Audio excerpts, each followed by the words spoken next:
On this show, I've been covering the Israeli-Palestinian conflict in a way that you won't hear from the U.S. corporate media. Why? Because the corporate media lackeys for the U.S. government. We already know that the U.S. government has complete allegiance toward America's biggest ally in the Middle East, Israel. As I mentioned before, last weekend, the RT office in Gaza, along with multiple other media offices, were bombed by Israeli forces. Well, the day of the bombing of the RT office, this article came out, and algeminer.com coined the fastest growing Jewish newspaper in America. It's entitled, "Russia Today Presenter Accuses Israel of Terrorism and Apartheid." And underneath the photo caption, it says, "Pro-terror Russia Today presenter, Abby Martin." Interesting, and here I was thinking that I was speaking out against terror. Silly me.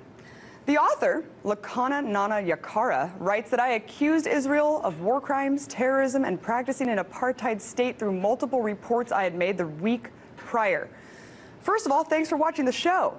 And I'm not going to sit here and dispute the claims made in this article. I'll say it, I said it then, and I'll say it now. Israel is practicing apartheid. And it's not just me who's saying it. It's Noam Chomsky, it's Chris Hedges, it's multiple other human rights activists and journalists worldwide. And yep, according to Protocol 1, Article 79 of the Geneva Convention, it's a war crime to target journalists. And dropping white phosphorus on an open-air prison is also a war crime. Lastly, let's talk about what the word terrorism really means. The definition is the systematic use of terror, often violent, especially as a means of coercion. So by that definition, is Israel not responsible for terrorizing Palestinians with house demolitions, unwarranted arrests, torture, checkpoints, psychological warfare, and detention? But let's backtrack for a second. Who is behind algeminer.com? Who has said such nice things about me? Well, I did a little digging. Its parent company is a Jewish media organization called Gershon Jacobson Jewish Continuity Foundation. Some of the benefactors of the foundation include the Israeli Ministry of Tourism and Israel Bonds. And it has been endorsed by Senator Joe Lieberman, New York Mayor Michael Bloomberg, as well as Gabriela Shalev, the permanent representative of Israel to the United Nations. So where am I going with all of this? Well, 2 days after the RT office was bombed in Gaza, an email from the spokesperson for the Israeli Prime Minister's office, Alex Selsky, arrived to the head of RT's Moscow branch. No, not apologizing for bombing RT, but instead, he gave an oddly veiled threat where he claimed that RT's coverage is one-sided regarding the conflict.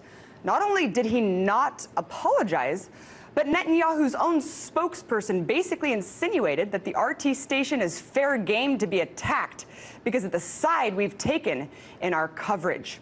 I guess this is their way of saying, you want to cover Gaza fairly? Well, this is what you get. Unacceptable and despicable behavior coming from the office of the Israeli Prime Minister. Look, if you aren't convinced that Israel's full-on war against the media quite yet, check this out. According to a recent press release by the human rights organization Adala, quote, following complaints received about the intention of the Israeli army to demolish the Al-Sharok Tower, also called the Journalist Tower in Gaza City, the 15-story building, which housed both local Arab and international media agencies such as Al Arabiya, Al Quds TV, Sky News, France 24, and Russia TV, was hit this morning, the 5th day of the Israeli military offensive named Operation Pillar of Cloud. Local media sources reported that 8 journalists were injured in the initial attack. In fact, IDF spokesperson Avital Labovich even admitted to the press, quote, "We obviously knew there were journalists in the building." Here's the deal. Israeli forces bomb media buildings in Gaza deliberately. And whether or not they targeted RT, we do not know. But what we do know is that they had the audacity to try to rationalize it. So why would they be targeting journalists unless they were trying to conceal the truth?